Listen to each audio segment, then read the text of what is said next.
to the October presentation of Awe, Aging with Expectation. Topic today will be how to deal with anxiety. I'm Graham Adamson and I have the honour to be the coordinator of Awe. And today Dr Francis Macnab and Dr Steven Koski will be in conversation, as I said, on our topic of anxiety. Enjoy. And now over to Steven. Francis, it's great to see you. And as always, great to have an opportunity to converse with you across the world. And I'm curious, you have given a lot of messages. You've spoken to thousands and thousands of people. And you also in your therapeutic work, as a therapist and psychoanalyst, providing counseling for people, writing books. What I have noticed is people are really anxious these days. The image I have in my mind, I don't know what it's like in Australia, but there used to be a time where a significant event happened, there'd be music, and all of a sudden across the bottom of the screen, it would say breaking news. And you go breaking news and you kind of pay attention. But now you turn the news on every moment, it seems, of every hour, breaking news and breaking news and breaking news. So there seems to be this, this continual anxiety, continual sense of tension, it's almost like it's background noise, kind of the static in the back. So what I'd love to hear, you've helped thousands of people. What's the best advice or the best wisdom that you've ever given to help someone cope with anxiety? The best help is really to identify the particular problem that you've got. What is your anxiety? What are you anxious about? Because many people are in a state of flux. And so that they're anxious about anything or everything. So what are you anxious about? What is it that's bugging you? What are you doing to yourself? So I would say pause a moment. What are you anxious about? I mean, I love that. What I heard you say is just how important it is to pause and almost be curious about what you're anxious about. Because what I notice when people are really anxious, they don't pause. What I notice is people try to cope with their anxiety by becoming more anxious. They try to cope with their anxiety by almost turning up the volume of their thinking. So if anxiety is like a train, you know, that train of anxious thoughts just keeps picking up speed. So what I'm hearing you say is, if you can help someone just kind of slow down, pause, take a breath. What are you anxious about? Pause and say, what are the things on your mind? What's clogging up the system? Why are you getting anxious about that, and that? Stop there. What's the big anxiety? Okay. You know what I love about that is what I find is many people, what causes their anxiety, what causes their stress isn't always the event. More often than not, it's how they are thinking about the event, how they're framing the event, the thoughts they're wrapping around the event, their interpretation of the event. And so it seems like if you can get someone to stop and pause and almost reflect on the thoughts they're having about whatever it is that's causing them anxiety. Yes, I think that's true. We're often worrying about what we're worried about. So what are you worried about? What's on your mind? What's clogging up the system? Because sometimes what we think we're worried about is not needing to be worried about. Put it to one side. Put it over there. Now, what's on the front part of your mind? I had an experience. I often go to this experience where flying into the airport where I live, because I'm surrounded by mountains, it's always incredibly turbulent. It's always kind of bumpy. One, it's a small airport, so you're generally in a smaller plane, and it's pretty turbulent. And I had this experience where the person I was sitting next to was literally had a death grip on the armrest, and it's clear that they were kind of clenching their teeth, and the veins were popping out of their neck, and almost like, oh, we're gonna die, we're gonna die, we're gonna die, we're gonna die. I mean, just so anxious. And there was a girl, I would think she's like 5 years old, was in the seat across the aisle. And she was having the time of her life.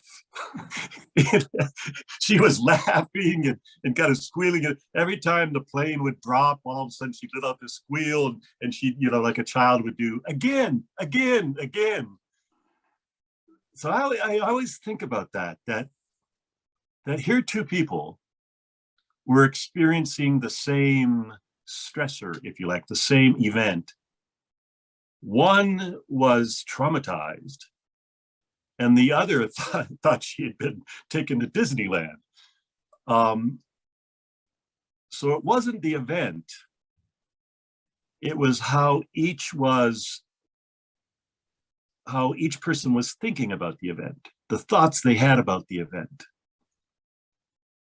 And I'm curious how you have helped people in your journey, how you have helped people change their perspective.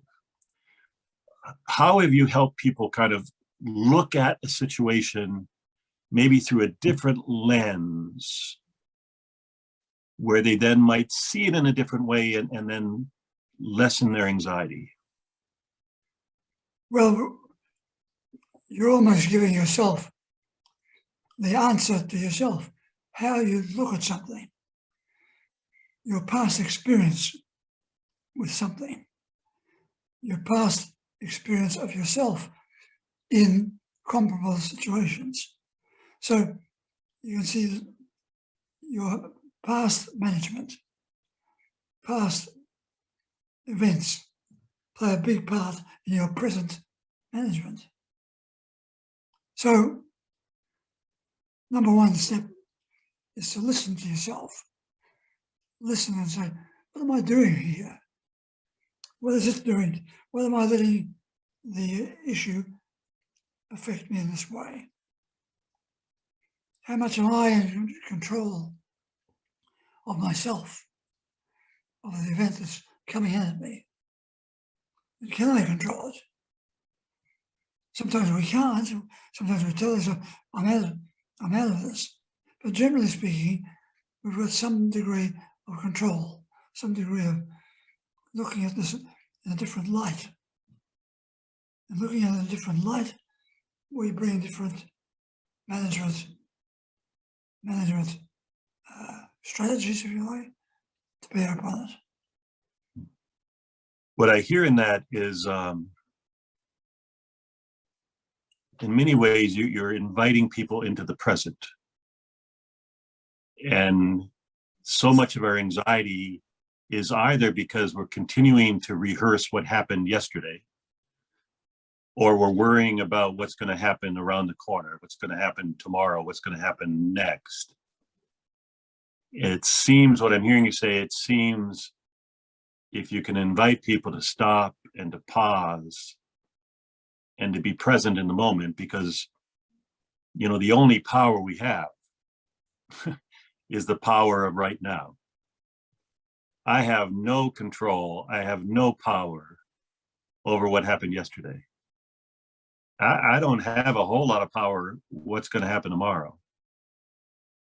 But where my power is what I choose to do in this moment. I often think about, say, this water bottle. I might wish with all my might that I moved it yesterday, and it doesn't move. I might hope and hope and hope and pray and pray and pray that it's going to be moved tomorrow, that it will move tomorrow, and it doesn't move. The only power I have to move it is right now. And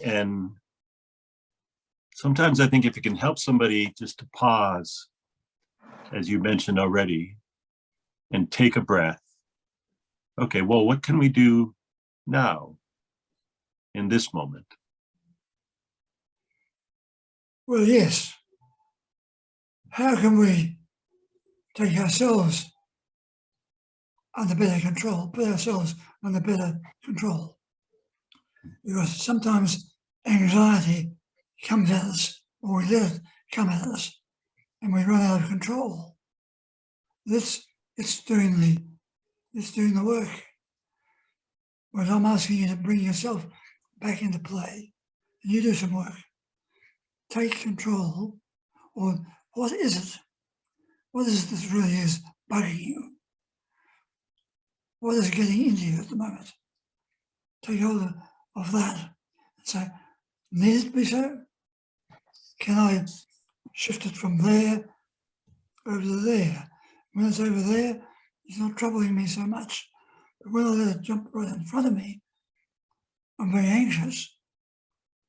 So it's really to see where it is and to place it in a different posture or different position. Move it from there to there. When it's over there, I can cope with it. When it's right here, in front of my nose, it's more difficult. Yeah. So it really is putting it in a different place. Position.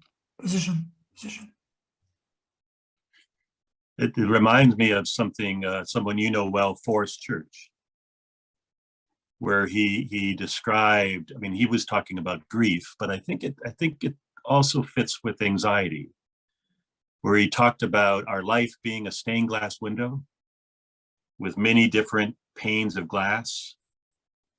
And then something happens,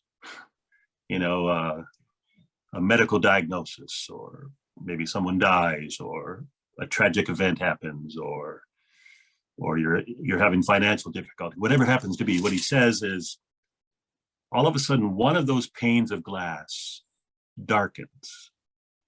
It becomes dark.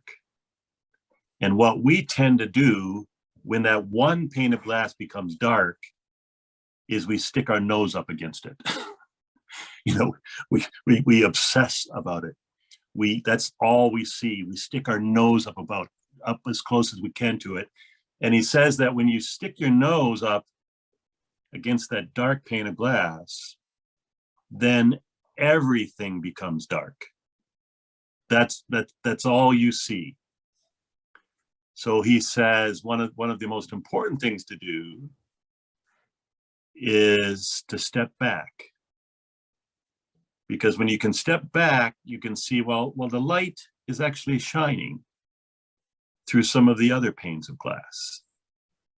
And that if you can notice that the light is shining through some of the other panes of glass, it might calm you down, and it might kind of give you the strength you need to face the darkened pane of glass. Does that image make sense to you? Yes, indeed. Yes, it does make sense. It's to say, I'm going to see things in a different way. I'm going to look at things from a different angle. I'm going to see the light behind you rather than the light which is covering your face. So we can change the whole view of things by the way we perceive it. by what we tell ourselves about it, by what we tell ourselves about it yesterday. It was like that yesterday, but need it be like it today? Am I the same today as yesterday? Maybe, maybe not. Maybe I can change. He was using this image. He was actually also talking about his own cancer diagnosis. And he said, I found this so powerful. He said, my cancer didn't make sunsets any less beautiful. My cancer didn't make my favorite Beethoven symphony any less inspirational. My cancer didn't make the love that I received from my loved ones any less rich and meaningful to me. And he said, when I take the time to notice the beautiful sunset, I then find myself relating to my cancer in a different way, a little less anxious. But a little less anxious. That's good. How can you do that? How can you do? You need to have some perception of yourself and of the thing that's worrying you. Those two things can interact in such a way that it blocks out some of the good things that you've got to bring to it. So pause a moment, get back from it, look at it from a different angle. You look different from over here, from what you did over there. That's right. Do that. See yourself in a different light. See the problem in a different light, in a different way. And as we change our way of seeing things, something happens. It's different. I'm different. I can deal with it differently. So let's see if we can do that. Do it ourselves and get other people to do it. To pause and change, move where you are from here to over here. Things look different from over here from what they did over there. It's marvelous. I collect kaleidoscopes. And what I love about kaleidoscopes is this one small turn and everything changes. What you're talking about kind of reminds me of how we often think, I will feel better, I will feel less anxious when the problem is overcome. When in actual fact, if we can find something that brings us joy, if we can notice something that is beautiful, if we can take care of ourselves in some way.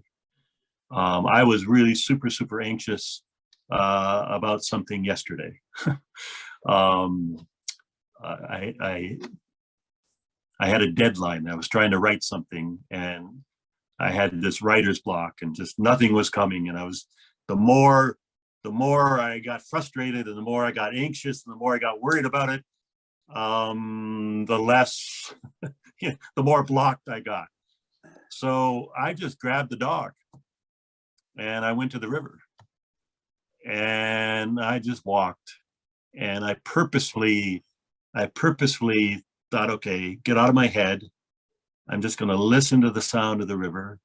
I'm going to listen for the birds. I'm going to feel the breeze on my cheek. And so I got myself in a different mind-body state. And when I came back to the piece of paper, the problem was still there.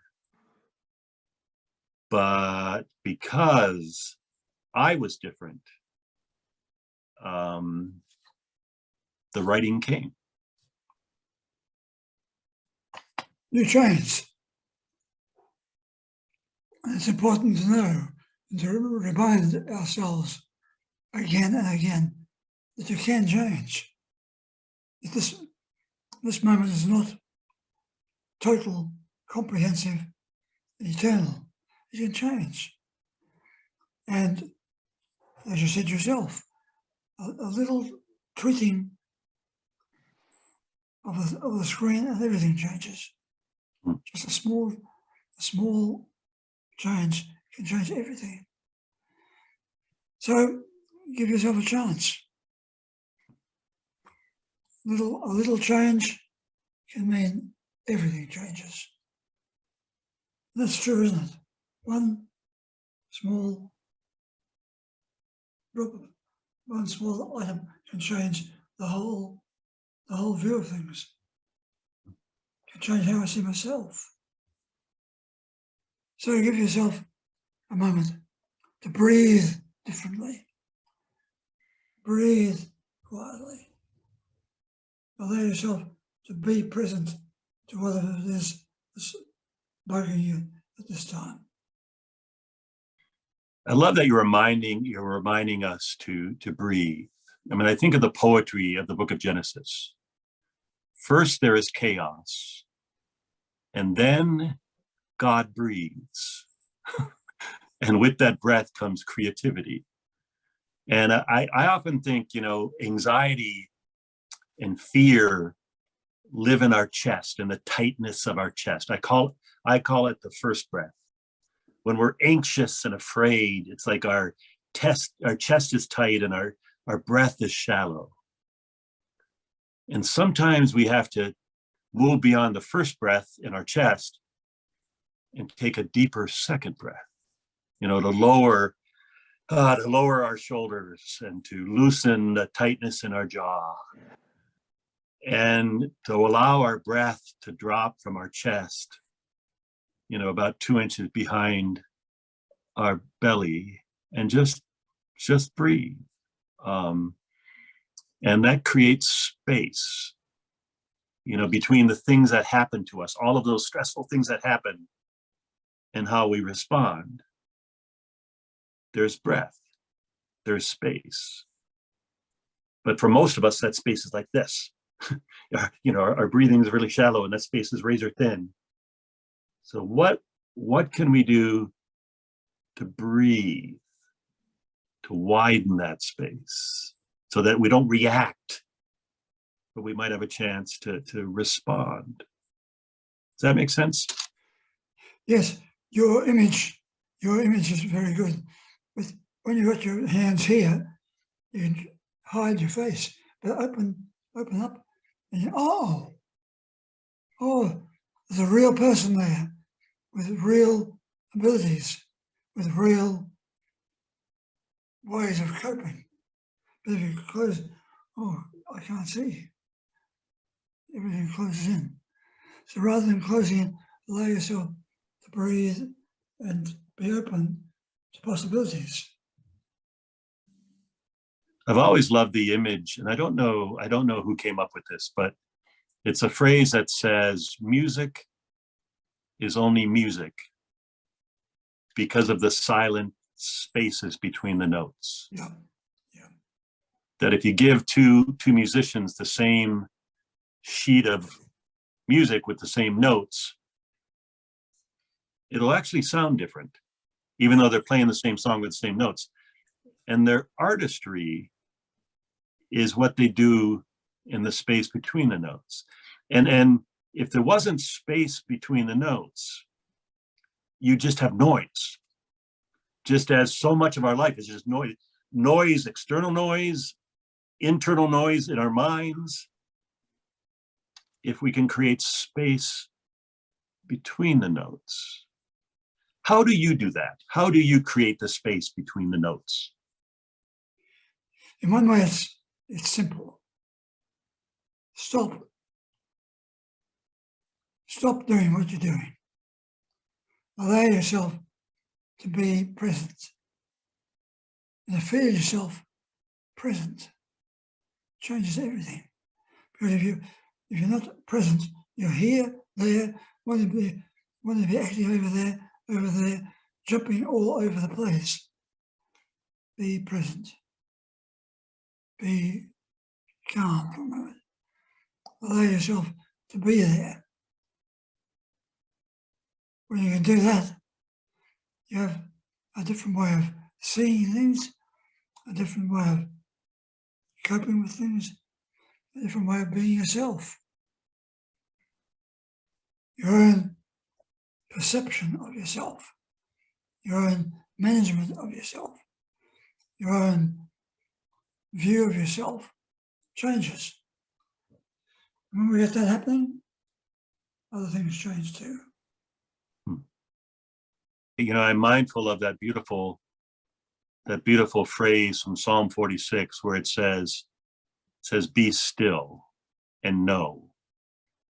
And my limited understanding of the Hebrew is that the be still is essentially saying, stop grasping, stop controlling, stop reaching, stop clutching, stop striving. And what I hear in that is be still, be present, pause. And it's then that you will know. So often we try to know by working harder at it. We try to know by increasing the volume of our thinking. We try to know by going faster. And it seems like the invitation there is to, no, stop. Be still, be present, be aware. And then you might see things, intuit things that are just waiting for you to stop and to be still. Yes, we need to practice that because we're not so much into the other view of things, of doing, rushing, demanding, stopping, pausing, means we allow a totally different mindset to take over. Be still, be quiet, be present to yourself. Try that. The more we try it, of course you can be trying too hard. So just try it and let it happen. Can you do that? Can we let things be there? Let it happen. I saw a sign as you entered a hospital. And I just love this because the sign actually, real large sign, you can't miss it as you walk into the hospital. And it said, take responsibility for the energy you bring into this space. Take responsibility for your energy. Take responsibility for your words. Take responsibility for your behaviors. Because I can't get it exactly right, but it essentially said, because our patients and our staff matter. And your words and your behavior matters. So bring the best energy you can into this space. And I was like, wow. Yeah. But we tend to have other things crowding our space. We've got too many other things to think about. I should be doing that. Or I'm supposed to be talking to somebody else.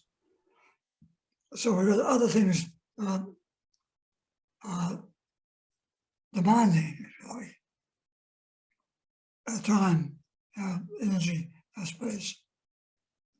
So we don't allow the actual being present to be present.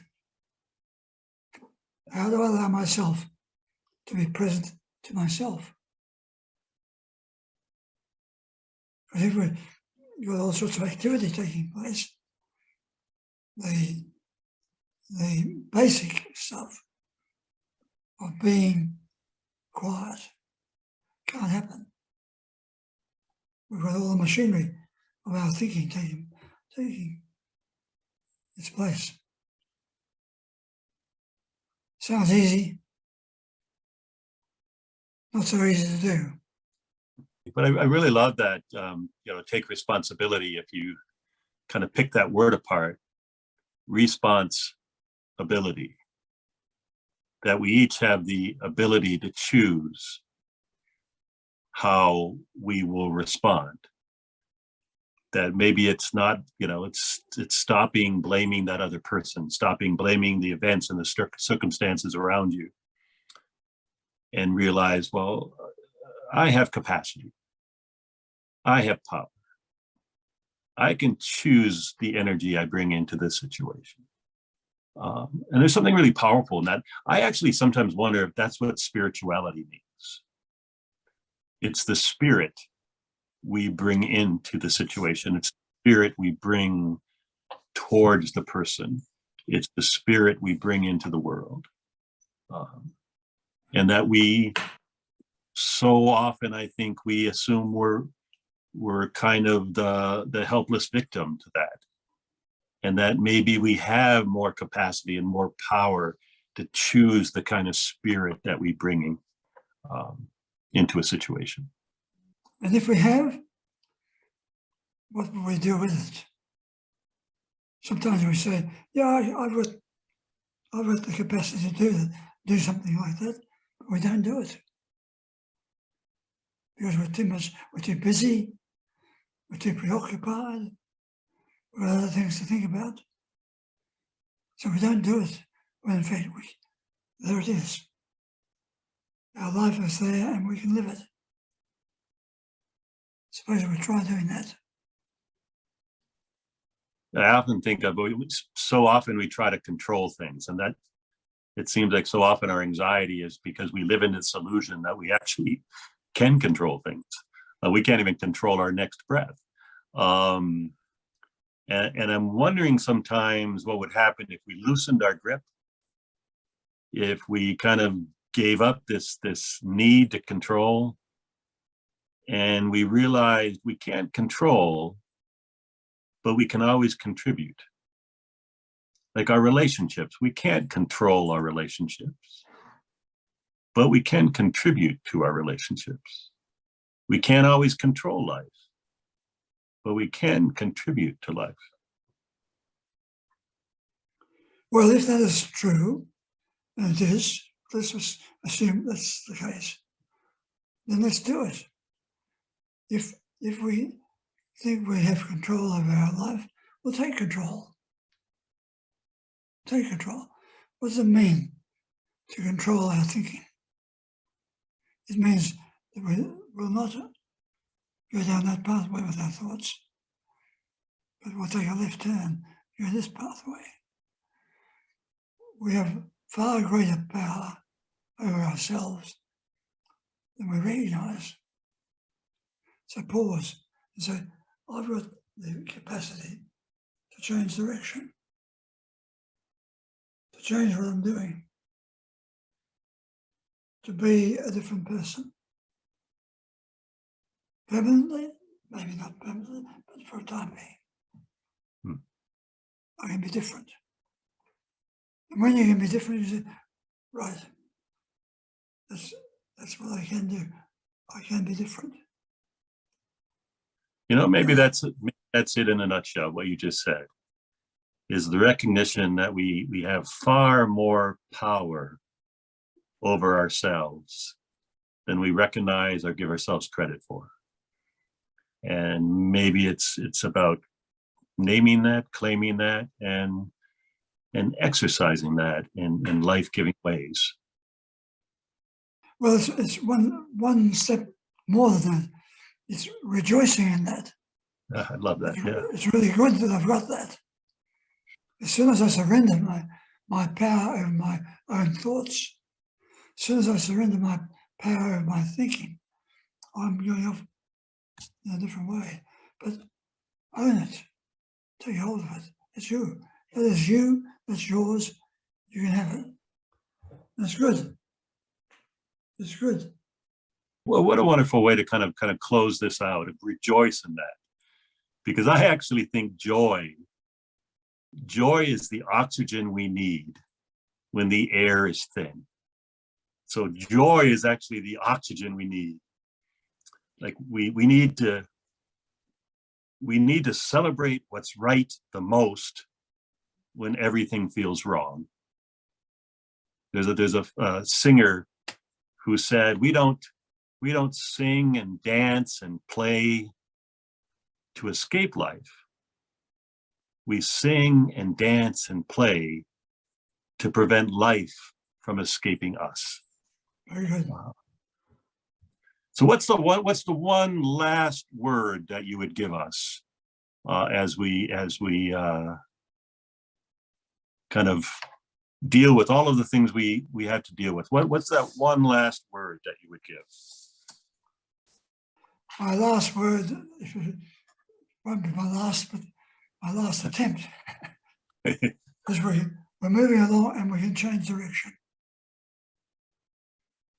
And we need to remember that we can just, by a slight movement, we can change the whole direction of our ship.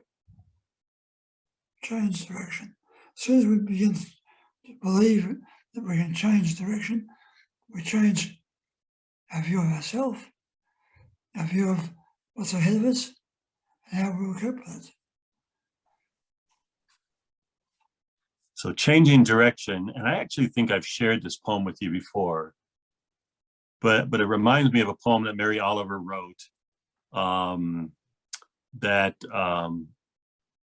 I think for me, it really sums up that idea of changing directions. And the poem is called I Worried. And she writes, I worried a lot. Will the garden grow? Will the river flow in the right direction? Will the earth turn as it was taught? And if not, how shall I correct it? Was I right? Was I wrong? Will I be forgiven? Can I do better? Will I ever be able to sing? Even the sparrows can do it, and I'm, well, hopeless. Is my eyesight fading, or am I just imagining it? Am I going to get rheumatism, lockjaw, dementia? Finally, I saw that worrying had come to nothing and gave it up and took my old body and went out into the morning and sang. Good. She changed directions. Very good. Very good. We're going to practice it. Yeah. Although you don't want me singing. That would, if I was singing, that would cause you anxiety. So as always, what a joy. Speaking of rejoicing and joy, it's just always a joy to spend time with you. I appreciate you. I appreciate you a whole lot. And I look forward to the next time. So do I. I look forward to it too. It's an extraordinary experience that you, from your space, wherever you are right now, thousands of miles away from where I am right now, that we can talk as if we're talking directly to each other here and now. It's an extraordinary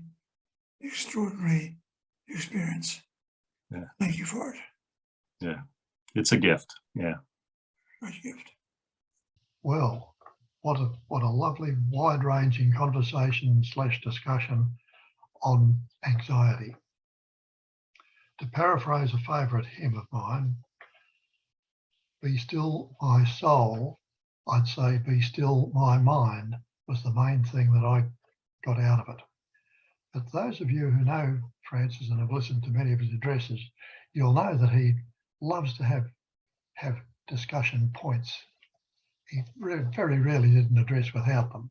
there'd be 4 or 5 or 7 or sometimes even more. And anyway, I've made a little list.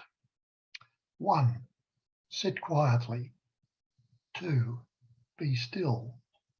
3, identify the problem.